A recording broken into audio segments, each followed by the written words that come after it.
Assalamualaikum warahmatullahi wabarakatuh. Di sini kami akan menjelaskan landasan bimbingan dan konseling tentang psikologis. Sebelumnya, perkenalkan kelompok kami terlebih dahulu. Mulai dari saya. Saya Marifatul Qoniah. Yang kedua ada Denisa Febrianti. Yang ketiga ada Zina Nada. Yang keempat ada Lulu Isma Rojana. Yang kelima ada Novita Puspadewi. Dan yang terakhir ada Sinta Fitriani. Untuk info selanjutnya, simak videonya. Saya akan menjelaskan tentang pengertian bimbingan dan konseling. Dan yang terakhir yaitu ada pentingnya bimbingan dan konseling di sekolah. Pertama, pengertian bimbingan dan konseling. Bimbingan dan konseling merupakan suatu kegiatan yang bersumber dari manusia. Manusia dalam menjalankan kehidupannya selalu menemui permasalahan, mulai dari masalah yang kecil dan yang besar. Ketika manusia sudah selesai menyelesaikan masalah yang satu, muncul lagi masalah yang baru.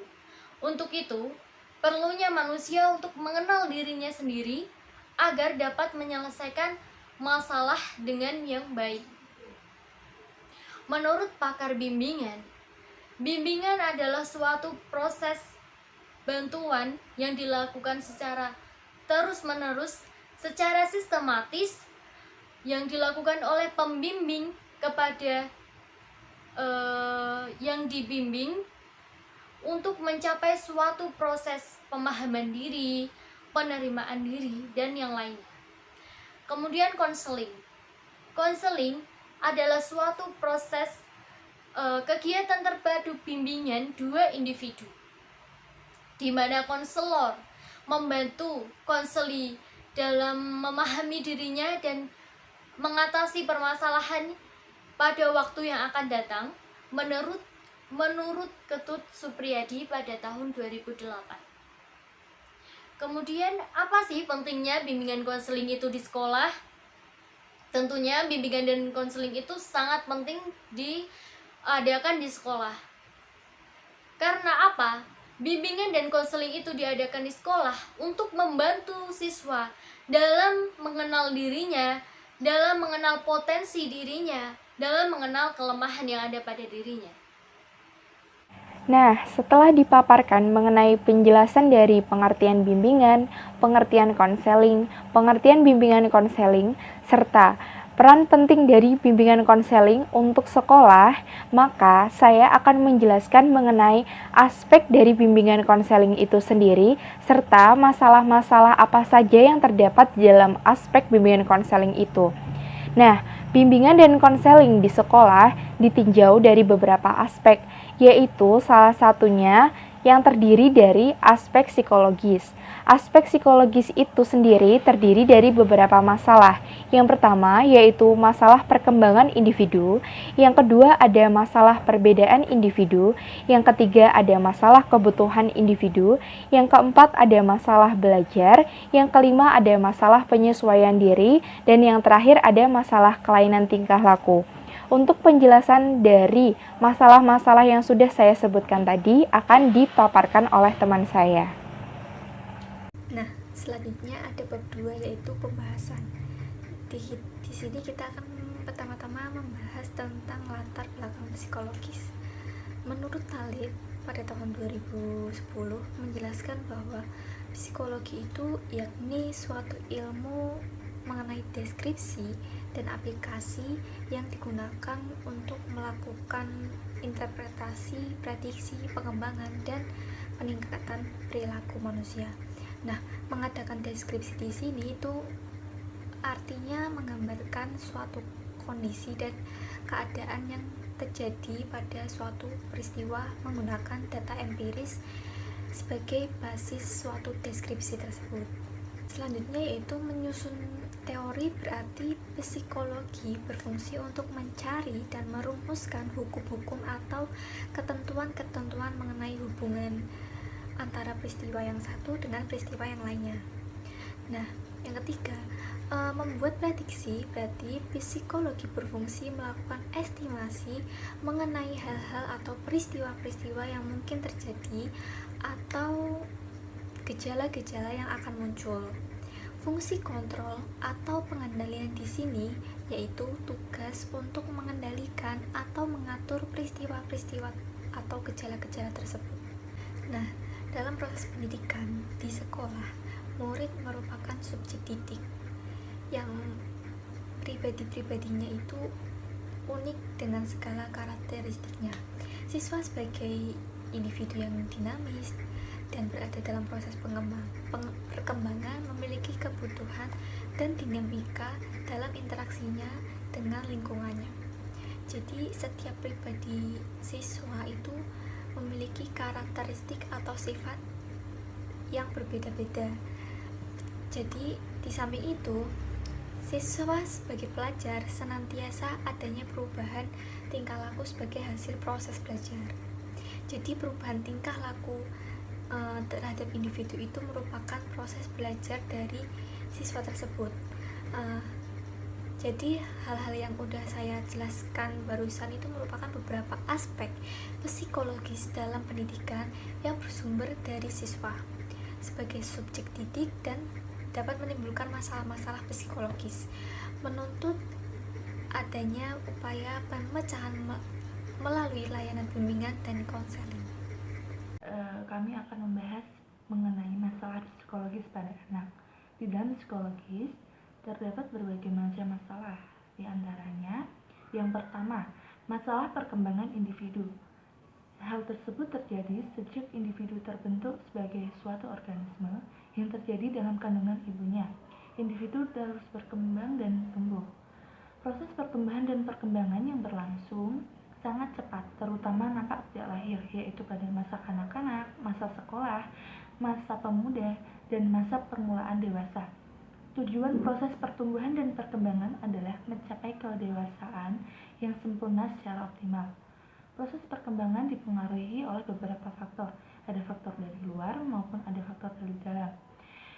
Faktor dari dalam biasanya dipengaruhi oleh pembawaan diri atau kematangan diri, sedangkan dari luar dipengaruhi oleh faktor lingkungan.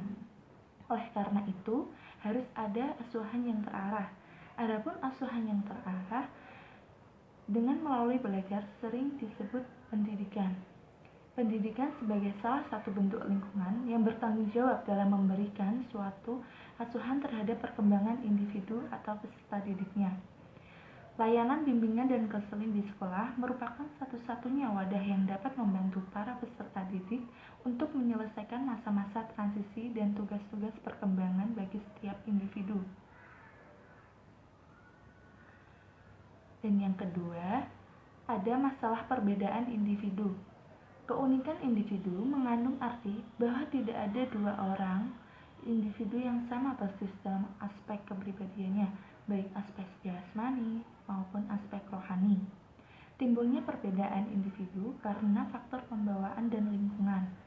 Mengingat bahwa yang terjadi tujuan pendidikan adalah perkembangan yang optimal dari setiap individu, maka masalah perbedaan individu perlu mendapatkan layanan bimbingan dan konseling di sekolah, yaitu berupa bantuan kepada peserta didik yang menghadapi masalah sehubungan dengan perbedaan individu tersebut. Masalah psikologis pada anak yang ketiga adalah masalah kebutuhan individu. Kebutuhan merupakan dasar timbulnya tingkah laku yang terjadi pada individu. Individu dalam bertingkah laku dikarenakan adanya dorongan untuk memenuhi kebutuhannya. Pemenuhan kebutuhan merupakan keharusan bagi kelangsungan hidup individu itu sendiri. Pada umumnya ada dua jenis kebutuhan individu. Yang pertama adalah kebutuhan biologis dan yang kedua adalah kebutuhan psikologis. Beberapa kebutuhan anak harus dipenuhi, di antaranya adalah kebutuhan memperoleh kasih sayang, kebutuhan memperoleh harga diri, kebutuhan memperoleh penghargaan dari orang lain, dan yang terakhir adalah kebutuhan untuk dikenal. Beberapa macam kebutuhan individu atau peserta didik yang telah disebutkan di atas hendaklah tidak terlalu diberikan secara berlebihan, karena hal tersebut akan berakibat fatal dalam proses perkembangannya. Oleh karena itu, dengan adanya layanan bimbingan konseling yang diadakan di sekolah, diharapkan dapat membantu peserta didik menjadi mandiri dan dapat menyeimbangkan kebutuhan dengan lingkungannya. Masalah yang keempat adalah masalah penyesuaian diri. Dalam proses pemenuhan kebutuhan dirinya, individu dituntut mampu menyesuaikan antara kebutuhan dengan segala kemungkinan yang ada dalam lingkungannya. Pada dasarnya, proses penyesuaian diri itu sebenarnya dapat terjadi di dalam individu itu sendiri maupun dalam hubungannya dengan lingkungan hidupnya. Proses penyesuaian diri dengan orang lain dirasa lebih efektif apabila individu dapat menerima penilaian-penilaian orang lain terhadap dirinya secara wajar serta mampu menilai orang lain secara objektif. Guru yang senantiasa memiliki kesempatan untuk bertatap muka dengan siswa pada saat pembelajaran berlangsung, sudah sewajarnya kalau para guru tersebut dapat memantau dan mengobservasi secara langsung berbagai perilaku yang dimiliki oleh siswa. Berbagai perilaku siswa yang diidentifikasi mengalami masalah pada penyesuaian diri mereka. Karena kalau masalah tersebut tidak segera diatasi, maka akan mengganggu proses belajar siswa dan tidak menutup kemungkinan berakibat buruk pada pencapaian pembelajarannya. Masalah psikologis yang terjadi pada anak yang kelima adalah masalah belajar.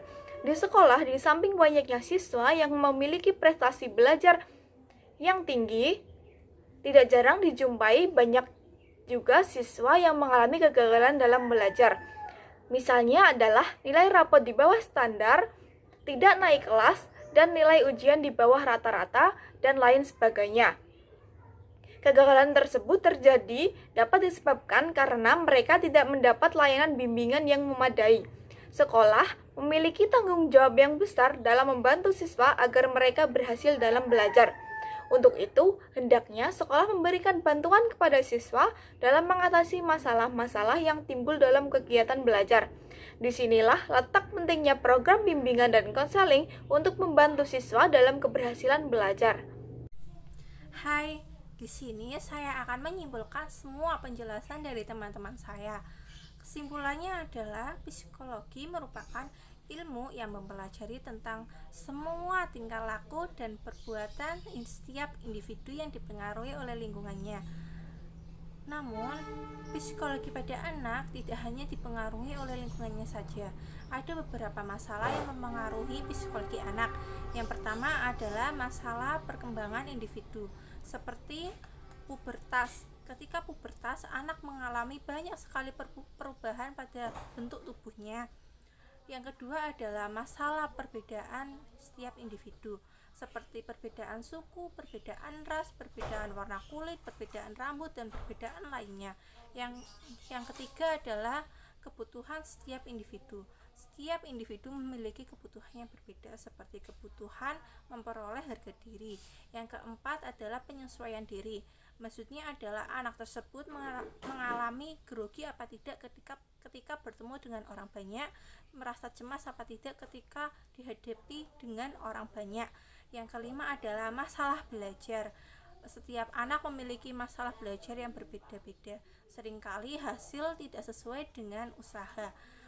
Mungkin cukup sekian presentasi dari kami. Kurang lebihnya kami mohon maaf. Wassalamualaikum warahmatullahi wabarakatuh.